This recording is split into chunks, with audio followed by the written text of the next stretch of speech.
아멘은 참 좋은 겁니다, 여러분. 말씀을 읽을 때에도 기도를 할 때에도 아멘은 참 좋은 거예요. 네. 제가 예전에 얘기했었나요? 저 어렸을 때 초등학교 한 2학년 때, 3학년 때 제가 이 아이들의 장난을 충분히 이해할 수 있는 건 저도 굉장한 장난꾸러기였기 때문이에요.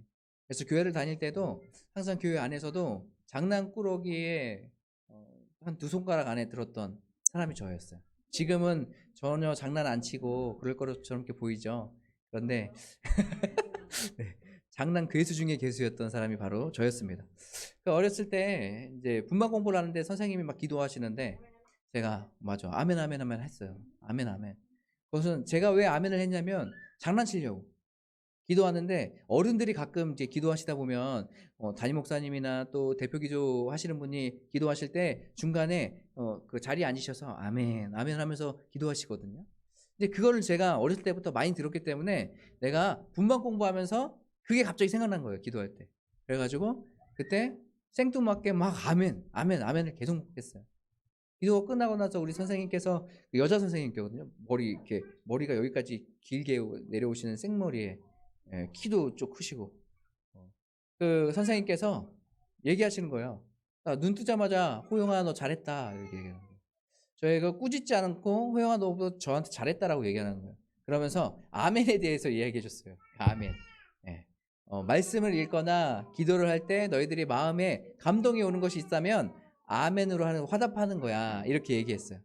그래서 아멘을 하는 것이 좋은 거다라고 저한테 그때 이렇게 얘기해 주시는데 그 자리에서 저는 혼날 줄 알고 꾸중 들을 줄 알고 그런 반응을 기대했는데 그게 아니라 칭찬, 칭찬을 받으니까 기분이 묘하더라고요. 그때부터 그 선생님께 충성하며 선생님 막 굉장히 좋아했던 그런 기억이 있어요. 여러분이 있는 곳에서 하나님께서 행하셨던 일 말씀을 보면서 또 기도를 하다가 여러분 이것이 여러분의 마음에 와닿는다면 그때 어떻게 하셔야 돼요? 그럼 아멘 하셔야 돼요. 아멘. 알겠죠? 아멘. 아멘. 될 줄로 믿습니다. 아멘 하는 거예요. 알겠죠? 제가 예전에 고등부 사역을 했었습니다. 고등부 푸른교회 있을 때 고등부에서 한 5년 정도 같이 고등부 아이들하고 같이 생활했던 기억이 나요. 그 5년 동안에 가장 기억에 남는 한 아이가 있습니다. 그 한 아이가 있었는데 그 아이는 교회 오면 구석이나 맨 뒤에 앉아가지고 알 수 없는 미묘한 그 무표정, 뭔가 화나 있는 그런 표정으로 계속 뒤에 앉아 있는 거예요. 그래서 무슨 얘기를 해도 뭐 이렇게 반응하지 않고 이야기도 잘 안 하고 그냥 굉장히 자기가 멋있는 척 다시 끝나면 싹 하고 막 교회에 나가고 이렇게 이제 예배를 드리면서 이것을 계속해서 반복했거든요. 그때마다 그 아이 제 마음에 어떤 마음이 있었냐면 저 아이가 정말 예수 그리스도를 알고 믿었으면 좋겠다는 마음이 막 생기기 시작했어요. 내가 고등부 사역을 하면서 저 아이 하나만큼은 복음을 증거하며 살아가야지. 저 아이 하나한테는 고등부 잘 적응하고 제 입술이 열어서 이야기도 하고 대답할 수 있게 저 아이를 위해서 더 기도하고 내가 고등부 사역을 하는 동안에 정말 저 아이 한큼은 변화시킬 수 있도록 해야지. 나는 그런 마음을 막 갖고 있었거든요. 그래서 예배 때마다 그 아이가 항상 눈에 들어왔고 예배 끝나면 일부러 그 아이한테 찾아가서 한두 마디도 계속 말을 걸고 막 이야기를 했어요. 이야기를 했는데 어느 날 이야기를 하는데 그 아이가 그런 얘기를 하더라고요. 저한테 아무리 그래도 저 예수 안 믿어요. 이러더라고요. 그래서 세죠. 가서 그 첫 이제 말을 내뱉는데 저한테 첫 한다는 얘기가 예배 때는 앉아 있어요. 부모님 때문에 앉아 있는 거예요. 오라 그러니까 앉아 있긴 하는데 그 첫 아이의 그 고등부 학생의 이야기가 아무리 얘기해도 저는 예수 안 믿어요. 이렇게 안 믿어져요. 이렇게 얘기해. 그러니까 제가 너무 당황했죠. 그래서 그러냐? 알았다. 알았다. 너 그러면 안 돼. 막 이게 아니라 알았다. 그리고 제 마음을 좀 추스리고 그 다음 주 또 가서 또 이야기를 했어요. 또 무슨 얘기를 했을까요, 걔가? 저는 예수님 같은 거 안 믿어요. 예수 믿는 사람들 보면은 되게 좀 바보 같아요. 이런 식으로 얘기하더라고요. 예. 그 얘기를 딱 하는 거예요. 그래서 제가 그때 뭐라고 얘기했을까요? 아니야, 너 끝까지 예수 믿어야 돼. 이렇게 얘기했을까요? 아니, 믿기 싫으면 믿지 마. 너한테 믿으라는 얘기 안 해. 내가 아무리 너한테 믿으라는 얘기 한다고 해서 네가 믿음을 갖게 되는 것도 아니고, 내가 믿지 말라고 해서 네가 믿음을 안 갖게 되는 것도 아니야. 나는 내가 그 너에게 믿음을 줄 수 있는 사람이 아니야. 그냥 권유는 할 뿐이지. 하지만 너 여기 와서 나한테 그렇게 얘기하는 거 그래. 너 안 믿어도 돼. 나 믿으라고 너한테 강요 안 할게. 그리고 나서 이제 대화를 이어갔어요. 그런데 참 놀라운 거는 뭐냐면 한 주 한 주 한 주 지날 때마다 그 아이의 대화 수가 점점 많아지는 거예요. 늘어나는 거예요. 또 어느 날은 먼저 연락 와서 성경에는 이렇게 나와 있는데 이게 뭐예요? 이렇게 물어보기 시작해요. 안 믿는다는 한 애가 여기 와서 성경에 대해서 질문하고 전화하고 물어보고 또 만나면 더 이야기를 길게 하는 그런 모습들을 보면서 하나님께서는 하나님의 방법으로 또 그 아이들에게 다가가는 그런 모습들이 있구나라는 것을 깨달았어요. 그 아이와 2년 정도 처음 모습보다 그 모습이 얼마나 헤어질 때 모습이 얼마나 많이 변화되는지 몰라요. 그렇다고 해서 이 아이가 갑자기 완전히 변화돼가지고 맨 앞에서 찬양 인도하고 막 점점 변화가 일어났다는 거지. 제가 그 아이를 바라보면서 왜 더 예수님을 잘 믿었으면 좋을까 그런 마음이 왜 더 들었냐면 저도 청소년기를 거치면서 또 방황했던 그런 마음들, 또 어렸을 때 그 장난 괴수로 있었던 저의 모습을 보면서 이 아이도 저의 모습 같은 거예요. 그러니까 그 아이한테 다가가서 더 예수님을 전해주고 싶고 이 아이가 빨리 예수님을 만나서 변화된 삶을 살기 위해서 더 해주고 싶은 그런 마음이 있는 거예요. 저렇게 부정적이고 저렇게 타인에게 안 좋은 얘기하고 하는 그런 모습으로 계속 사는 것보다 얘가 예수님 정말 잘 만나서 이제는 다른 사람들에게 선한 영향력, 좋은 영향력을 주며 살아가는 그런 아이가 되었으면 좋겠다 하는 마음은 제 안에 있었어요. 여러분, 오늘 말씀은 우리가 1절부터 쭉 읽었죠. 근데 1절 말씀에 무슨 이야기가 나옵니까? 1절 한번 같이 읽어볼게요. 형제들아, 내 마음에 원하는 바와 하나님께 구하는 바는 이스라엘을 위함이니 곧 그들로 구원을 받게 함이라. 사도 바울이요, 그 이스라엘 백성들, 그러니까 같은 종족 유대인 사람들, 유대인들을 바라보면서 본인이 지금 이러한 심정으로 이야기하고 있는 거예요. 여러분, 이 사도 바울은 유대인들에게 얼마나 박해를 많이 받았습니까? 그렇죠? 40대에 한 대를 감한 매를 맞았다고 얘기해요. 이 표현은 어디서 많이 사용하냐면 회당에서 벌을 줄 때 이렇게 사용하거든요.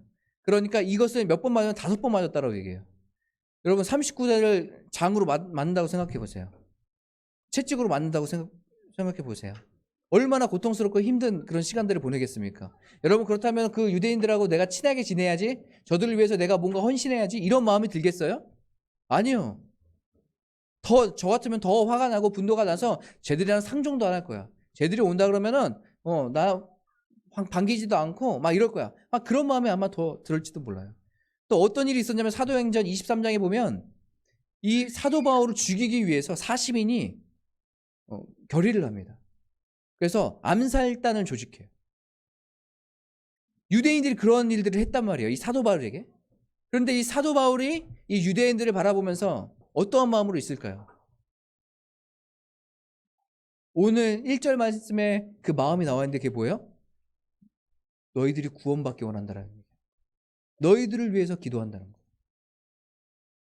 이게 바로 사도 바울의 마음이에요. 그리고 사도 바울은 왜 이런 마음을 품을 수 있었을까? 여러분, 사도 바울은 바리새인 중에 바리새인이라고 얘기했죠. 그 얘기는 뭐예요? 이 유대인들이 지금 이렇게 하는 행동, 이렇게 나를 괴롭고 힘들게 하는 행동을 본인이 지금 이해하고 있다는 거예요. 왜요? 사도 바울도 어떤 사람이었어요? 전에는 이 그리스도인들, 복음을 증거하는 사람들, 예수 그리스도를 믿는 사람들을 바뀌었던 사람이 바로 사도 바울이에요. 여러분, 우리 스데반 집사, 제가 금요일날 스데반 집사님에 대해서 같이 여러분과 말씀을 나눴는데 혹시 영상을 보셨나요? 예배 참석. 스데반 집사님에 대해서 나눴는데 이 스데반을 핍박할 때도 누가 앞장섰습니까? 사도 바울이 앞장섰어요. 그러면서 어느 표현에서는 자신이 스데반을 죽였다라고 얘기해요. 그만큼 뭐예요? 그리스도인들을 박해하고 또 죽이려고 했던 이 사람이 바로 사도 바울이었다는 것이. 그러니까 이제 사도 바울이 예수 그리스도를 만나고 나서 변화된 삶을 살아갔잖아요. 살아가니까 어떻게 해요? 그 전에 있던 유대인들이 쟤 개종했네. 이제 사도 바울을 공격하기 시작해요. 그런데 이 사도 바울은 이 유대인의 공격을 이해할까요? 이해하지 못할까요? 이해하죠. 왜요? 자기도 그랬으니까 예전에. 자기도 예수 그리스도를 몰랐을 때는 이 자기가 하는 것이 하나님의 영광을 위해서 하는 거라고 생각하고 그렇게 했기 때문에 자신은 충분히 이 유대인들이 예수 그리스도를 모르는 사람들이 자신을 박해하고 어렵게 하는 것을 이해하고 있다는 거예요. 그러니까 자신의 동족인 그 유다 사람들, 유대인들을 어떻게 합니까? 그들을 위해서 기도하는 거예요. 하나님, 저들도 구원받을 수 있게 해주세요. 저들도 예수 그리스도를 믿어서 변화된 삶을 살아갈 수 있도록 인도해 주세요. 이게 기도하는 거예요. 저는 오늘 말씀 1절이지만 1절을 보면서 어떠한 마음이 들었냐면 우리가 우리 나라를 위해서 기도해야겠다는 생각이 들었어요. 우리 동족을 위해서 같이 기도해야겠다는 생각이 들었어요. 여러분, 우리나라는요 정말로 부흥의 불길이 타올랐던 그런 나라 아닙니까? 선교사를 가장 많이 파송하는 나라 중에 한 나라가 되지 않았습니까? 그리고 어디 있든지 교회가 세워야 되고 거기에서 사람들이 모여서 예배하는 나라가 되지 않았어요? 그래서 많은 사람들이 막 예배드리고 하나님을 찬양하고 높이는 그런 일들로 막 교회들이 모이고 하나님께 영광 돌리는 그런 일들이 많이 일어났단 말이에요. 그런데 지금은 어떤지 아세요? 어느 한 교단의 한 교단의 통계를 보니까 그 대한예수교 장로회 교단 통계에 교회 교인 수가 5만 명이 줄었대요. 얼마나 많은데? 55만 명이 줄었대요. 55만 명이라는 사람들이 줄었다는 건 얼마나 많은 사람들이 줄었다는 얘기예요. 한 교단에서. 그것도 큰 교단이거든요. 거기에서 55만 명이 줄었대요. 그 사람들이 다 줄은 거예요. 안 오는 거예요. 그리고 그 교단뿐만 아니라 그럼 다른 교단은 어떻겠어요? 동일하죠. 그러니까 교회들이 작은 교회들은 없어지는 교회들도 많고 그리고 그 큰 교단임에도 불구하고 거기서도 성도들이 많이 빠져나가고 정말로 하나님께서 귀하게 쓰임받는 나라라고 했는데 이 나라가 지금 어떻게 됐습니까? 흔들리고 있어요. 많은 사람들이 교회를 떠나고 있어요. 그리고 더 이상 교회에 들어오지 않아요. 그리고 더 이상 하나님을 찾고 예배드리지 않아요. 저는 이 모습들을 보면서 우리가 이것을 위해서 같이 기도해야 되지 않을까 생각합니다. 여러분, 대한민국 지금 바라보면 정치나 경제나 여러 가지 영역들을 바라보면 종교계나 바라보면 소망이 있습니까, 여러분? 딱 바라보면 솔직히 말하는 얘기로 소망이 없어요. 소망이 일어나지 않아요. 진짜 절망이구나. 이런 마음이 들 때가 많이 있는데 그럼에도 불구하고 우리가 소망을 품고 기도해야 되지 않겠습니까? 사도 바울도 유대인들이 바뀌기 어려운 거 잘 알고 있어요. 그럼에도 불구하고 사도 바울은 어떻게 해요? 그들을 위해서 기도하는 거예요. 하나님, 저들이 구원받는 백성들 될 수 있도록 인도해달라고 기도하는 거예요. 저와 여러분이 이런 기도에 동참하시기 바라요. 우리 지금 이 한국 땅에 많은 그리스도인들이 정말로 예수 그리스도를 알고 변화된 삶을 살고 구원받는 백성들이 될 수 있도록 여러분 기도하시기 바라요. 우리가 아무리 지금 암울한 상황 같다 할지라도 지금도 살아서 역사하신다는 걸 기억하세요. 하나님께서는 지금도 믿는 사람들을 세우시고 하나님의 복음의 길을 열어가신다는 것을 믿으시기 바랍니다. 그렇기 때문에 우리는 포기하지 않고 어떻게 해야 돼요? 기도해야 돼요. 하나님, 이 땅 안에 하나님의 사람들이 일어날 수 있도록 도와주세요. 이 땅 안에 하나님 소망이 있습니다. 하나님께서 함께 하시면 하나님, 우리는 다시 한번 변화되고 다시 한번 부흥의 세대가 일어날 줄 믿습니다. 라고 고백하시면서 여러분, 날마다 기도하며 나가는 저와 여러분 되시면 좋겠습니다. 사도 바울이 이런 얘기를 쭉 하면서 오늘 무엇을 얘기하냐면 좀 4절부터 5절, 6절을 보면 이게 뭔 말이야 라고 이렇게 얘기할지 모르겠지만 이 복음에 대해서 얘기하는 거예요.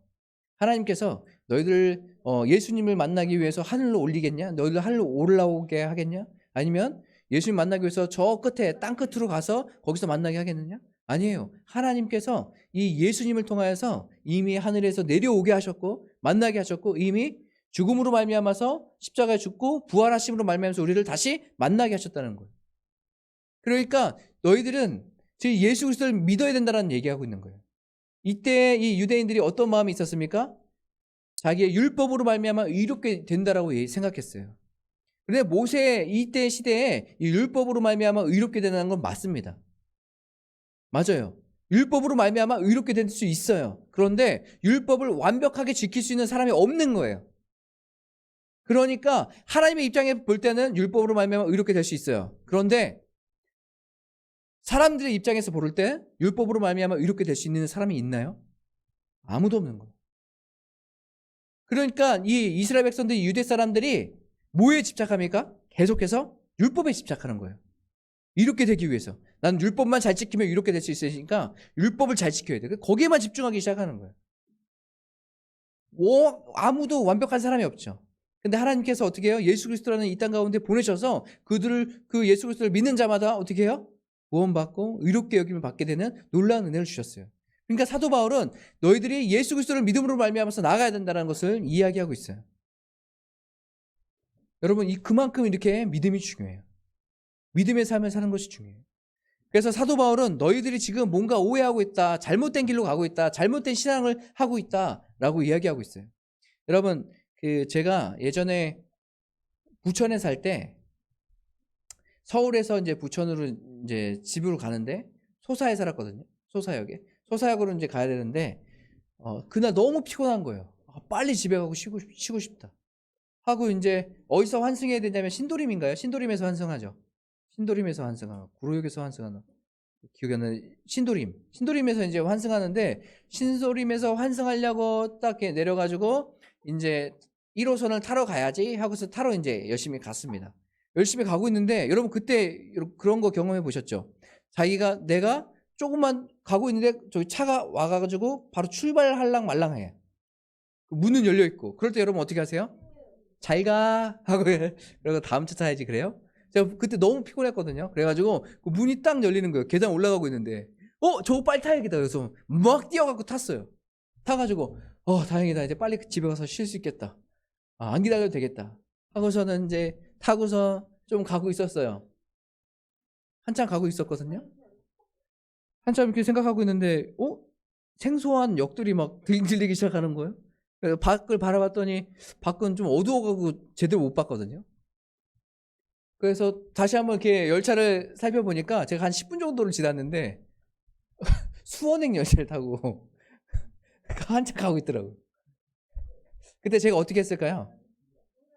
이렇게 된 거 어쩔 수 없다. 이 차 타고 가면 언젠가는 집에 도착하겠지 하면서 거기에 있었을까요? 아니에요. 거기서 내려서 다시 돌아서 다시 타고 왔어요. 굉장히 힘든 시간을 겪었죠. 그래서 보통 여러분 그 얘기 들어보세요. 속도보다 방향이 중요하다고. 빨리 가는 것도 중요해요. 그렇죠? 빨리 가는 것도 좋아요. 그런데 빨리 가는데 방향을 잘못 짚어서 가면 여러분 그 인생은 망하게 되는 거예요. 빨리 가도 방향을 잘 가야 그것이 올바로 된 것이지 방향이 잘못되면 아무리 열심히 있어도 그 열심히 그 삶 가운데의 신앙에 도움이 되지 않아요. 오늘 사도 바울은 이 유대인들이 지금 신앙의 잘못된 방향을 너희들이 가고 있다는 걸 얘기하고 있어요. 율법으로 말미암아 이렇게 되는 거 그거 아니라는 것을 이야기하면서 너희들은 지금 잘못된 방향으로 가고 있다. 올바른 신앙을 가려면 방향을 바꿔야 된다. 그게 누구예요? 예수 그리스도예요. 예수님. 예수 그리스도를 믿음으로 말미암아서 이렇게 되는 것 너희는 이것을 꼭 기억해야 된다. 그래서 너희들은 이 방향으로 가야 돼. 이것이 하나님께서 새롭게 우리에게 열어주신 방향이야. 길이야. 이 길로 가야 돼. 좀 방향을 계속해서 제시해주고 있는 건 아니에요.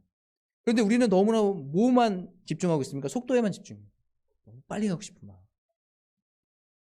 여러분 우리가 인생을 살아갈 때 잠시 한번 멈추고 내 인생이 올바른 방향으로 가고 있는지 한번 묵상해 보세요. 하나님께서 기뻐하시는 방향으로 내가 살아가고 있는지 한번 생각해 보세요. 이 방향이 맞는지. 그때 하나님께서 여러분에게 지혜를 주셔서 그 방향을 알려주실 거예요. 방향을 깨달았을 때 우리는 어떻게 됩니까? 제가 다시 그 지하철역에서 내려서 다시 올바른 방향으로 탔잖아요. 다시 돌아가는 거예요. 우리의 마음과 생각을 다 돌이켜서 하나님을 바라봐야 되는 거예요. 이것이 우리 믿음의 사람들이 되지 않을까 생각됩니다.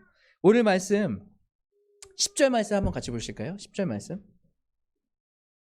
10절에 이렇게 이야기하고 있습니다. 우리 한번 다 같이 읽도록 하겠습니다. 시작. 사람이 마음으로 믿어 의에 이르고 입으로 신하여 구원에 이르니라. 여러분 그 신앙에 있어서 예수님께서 하나님께서 우리를 가장 주목해서 보시는 영역이 뭘까요? 우리의 마음이에요. 마음. 우리의 마음이 하나님께 향해 있나 이것을 바라보고 계세요. 그래서 우리가 찬양하고 예배드릴 때도 하나님께서 기뻐하시는, 아까 전에 시작할 때 기뻐하시는 예배는 뭐예요? 우리의 상한 심령을 주님께 드리며 나가는 것, 이것을 이야기하고 있어요. 그만큼 우리에게 뭐가 중요한다고요? 마음이 중요한 마음. 우리 안에 우리의 마음이 하나님께 향하지 않는다면 어떻게 되며? 우리의 신앙생활, 우리의 예배는 하나님께서 기뻐하시는 예배의 신앙생활이 될 수가 없어요. 우리의 마음이 하나님께 향해 있을 때 하나님께서 기뻐하시는 예배를 드릴 수 있는 그런 여건과 환경이 열어지게 되는 거예요. 사랑하는 성도 여러분, 우리의 마음이 정말 예수 그리스도를 믿는 마음이 되길 바랍니다. 우리가 그리스도인이라고 믿는다고 하면서 우리가 가서 세상 가운데 세상 사람들과 똑같이 살아가면서 똑같은 방법으로 살아가면서 교회는 교회고 사회생활은 사회생활하지 이렇게 분리시키면서 살아가면서 우리가 어떻게 믿음의 삶을 살아간다고 이야기할 수 있겠어요? 우리가 정말 믿음의 삶을 살아간다는 것은 교회와 세상과 가정과 상관없이 어디 있든지 하나님이 나와 함께 하시고 나를 보고 계신다는 그런 마음을 가지고 하나님을 경외하는 마음을 가지고 동일하게 살아가는 것이에요. 그래서 오늘 뭐라고 얘기합니까? 사람이 그 마음으로 믿어서 그 다음 뭘 하라고 했어요? 입으로 시인하는 것이. 주님이십니다. 주님이십니다. 예수님이 우리의 주님이십니다. 주이십니다.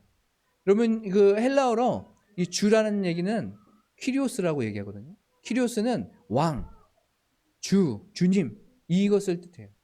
그러니까 예수님을 우리가 믿는데 어떤 것을 믿어요? 예수님께서 이 땅 가운데 오셔서 십자가에 못 박혀 돌아가시고 부활하신 모든 사건을 믿는 것뿐만 아니라 그분이 우리의 왕이시고 우리의 주님이시다는 것을 믿고 시인하는 것이에요. 그래서 우리가 삶을 살아가면서 선포하는 거 중요해요. 우리가 믿는데 믿음을 이렇게 막 꽁꽁 숨겨가지고 나 믿지 않는 사람처럼 살아가는 게 아니라 여러분이 정말 예수 그리스도를 믿는다면 여러분의 입술에서는 어떤 얘기가 나와야 돼요? 주님은 우리의 왕이십니다라는 얘기가 나와야 돼요. 이것이 바로 믿음의 삶이에요. 우리의 입술을 통해서 복음이 증거되는 일을 우리가 감당하며 살아가야 돼요. 세상에 소망이 없다라고 얘기해도 우리의 입술은 어떻게 해야 돼요? 소망을 얘기해야 돼요. 왜요? 예수님이 우리의 소망 되시기 때문에. 그것이 바로 믿는 사람의 삶 아니겠습니까? 사랑하는 성도 여러분, 우리가 이런 믿음의 삶을 살아가는 저와 여러분 되셨으면 좋겠습니다. 방향을 정확히 우리가 제시하신 이 말씀의 방향대로 우리가 따라가고 순종하는 우리의 삶이 되시길 바라요. 그래서 어떠한 상황에도 믿음 잃지 않고 믿음으로 살아가고 또 시인하고 선포하는 우리의 삶이 되시길 간절히 소망하겠습니다. 우리 이 시간에 같이 찬양하실까요? 모든 상황 속에서 아까 전에 우리 같이 불렀던 찬양이죠. 이 찬양 부르시면서 하나님 우리가 어떠한 상황에서도 우리가 주님을 바라보기 원합니다. 하나님 우리가 믿는 대로 행동하게 하시고 믿는 대로 선포하는 삶을 살아갈 수 있도록 인도해 주시옵소서라고 고백하면서 우리 시간에 같이 찬양하고 기도하며 주님 앞에 나가시겠습니다.